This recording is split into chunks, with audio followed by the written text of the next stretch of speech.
क्योंकि यहाँ कांग्रेस की सरकार है। तो इसका मतलब है कि आपके लिए तो राजनीति महत्वपूर्ण है, क्योंकि अगर राष्ट्रीय आपदा घोषित कर देते तो केंद्र से राशि आती, जैसे अलग अलग प्रदेशों में गई है जहां आपदा हुई है भाजपा का, जहां प्रदेश की सरकार है वहां इन्होंने राशि भेजी। यहाँ हिमाचल प्रदेश की सरकार जब बनी कांग्रेस की, तब पहले से ही अर्थव्यवस्था में संकट थी, ऊपर से जब आपदा आई और जब केंद्र की तरफ से कोई राशि नहीं आई, सारी प्रदेश की राशि आपदा के लिए राहत के पहुंचाने के लिए इस्तेमाल की गई। और जहां जहां आपने कहा कि जो राहत की जो पैसे हैं जो मिलता है उसको आपने दुगना 3 गुना करके बहुत ज्यादा दिया, क्योंकि आप समझ रहे थे, हमारी सरकार समझ रही थी कि कितना दुख पहुंचा है लोगों को। इस समय हमें मदद करनी चाहिए, बाद में हम देख लेंगे कैसे करेंगे। लेकिन भाजपा के नेता ना आए आपके बीच, ना आपसे पूछा कि किस तरह से आपकी मदद कर सकते हैं, आपकी सहायता कर सकते हैं। और मोदी जी ने बड़ी बड़ी बातें तो कह डाली, लेकिन जो एक काम की चीज थी, आपको राष्ट्र यहाँ पे राष्ट्र आपदा घोषित करने की चीज, यहाँ राशि भेजने वाली बात, वो उनके मुंह से नहीं। तो सच्चाई आप खुद अपने सामने देख रहे हैं।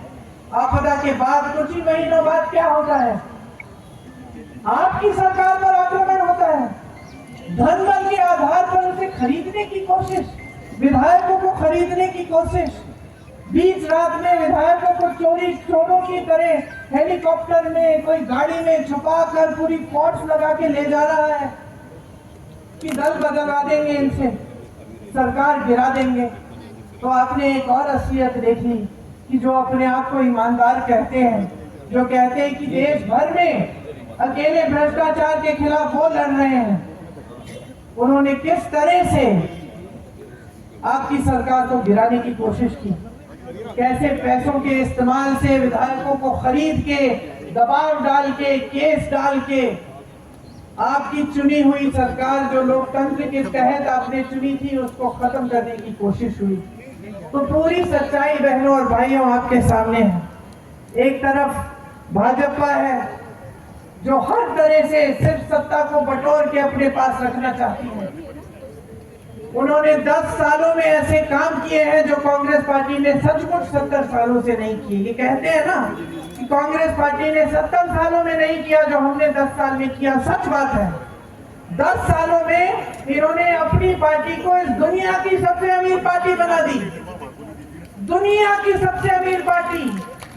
कांग्रेस पार्टी 55 सालों से सत्ता में थी, कभी इस दुनिया की सबसे अमीर पार्टी नहीं बन पाई, न किसी ने प्रयास किया उसे बनाने का। इन्होंने 10 सालों में वो काम कर लिया। इन्होंने ऐसे लोगों से चंदा लिया अपनी पार्टी को मजबूत बनाने के लिए कि आप पूछिए ही मत। हम सबको कोविड की वैक्सीन लगी, आज पता चल रहा है कि वैक्सीन के वजह से तमाम मौतें हो रही हैं। उस वैक्सीन को बनाने वाले से 52 करोड़ रुपए इन्होंने चंदा लिया। गुजरात में पुल गिरा, गुजरात में पुल गिरा, सैकड़ों लोग बह गए, उस पुल बनाने वाली कंपनी से इन्होंने चंदा लिया। जिन पे छापे मारे थे उनसे चंदा लिया, जिन पे मुकदमे डाले थे उनसे चंदा लिया, मुकदमे ठंडे बस्ते में डाल दिए, छापे बंद हो गए। ये है इनकी ईमानदारी और ये है इनकी सभ्यता।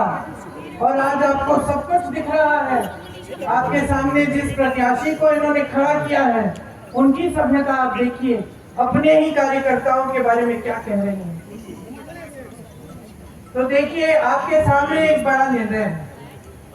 एक तरफ एक सभ्य राजनीति, एक सच्ची राजनीति, जिसके मंत्री, मुख्यमंत्री, नेता सब आपके सामने संकट के समय भी आते हैं, दुख के समय भी आते हैं और तमाम आपके लिए विकास के कार्य करने की बात करते हैं और वो कार्य करके दिखाते हैं।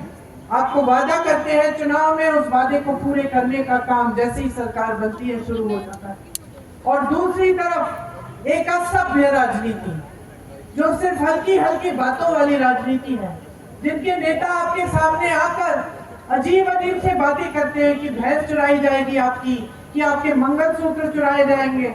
सबसे बड़े नेता हैं देश के, पंडित नेहरू जैसे लोगों ने वो पद संभाला, लाल बहादुर शास्त्री जी, इंदिरा जी, राजीव जी, अटल बिहारी वाजपेयी जी, इन सब ने ये पद संभाला। किसी ने ऐसी असभ्य बातें नहीं की, किसी ने उस पद की गरिमा को न देखते हुए पद का स्तर इतना नहीं गिराया जितना आज गिर रहा है। तो ये आपके सामने एक बड़ा निर्णय है। सिर्फ आप हिमाचल का अपना भविष्य नहीं तय कर रहे हैं, आप पूरे देश का भविष्य तय कर रहे हैं। ये जो वोट है आपका हथियार है, लोकतंत्र ने दिया है आपको, संविधान ने दिया है आपको। इनका कोई भरोसा नहीं है कि क्या करेंगे। संविधान बदलने की बात करते हैं, क्या पता आगे क्या करने जा रहे हैं। अब समय आ गया है कि आप खड़े हो जाएं और आप इस देश की राजनीति को सही दिशा दिखाएं। ये आपका सुंदर प्रदेश, ये आपकी सभ्यता, ये देवभूमि इसलिए कही जाती है क्योंकि सचमुच देवताओं की भूमि है। तो यहीं से आप दिखाइए पूरे देश को, यहीं से संदेश भेजिए। भारी से भारी बहुमत से विक्रमादित्य जी को जिताइए।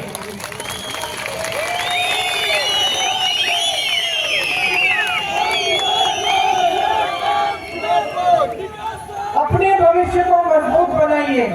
हमारी जितनी भी नीतियां हैं वो आपको मजबूत बनाने वाली नीतियां हैं। हम चाहते हैं कि आप मजबूत बने, कि आप जागरूक बने, कि आप इस देश के लोकतंत्र को और भी शक्ति दें। ये हमारी विचारधारा हमेशा रही है और हमेशा के लिए रहेगी। आप सबने बहुत ध्यान से मेरी बातें सुनी, इसके लिए आपका बहुत बहुत धन्यवाद। जय हिंद।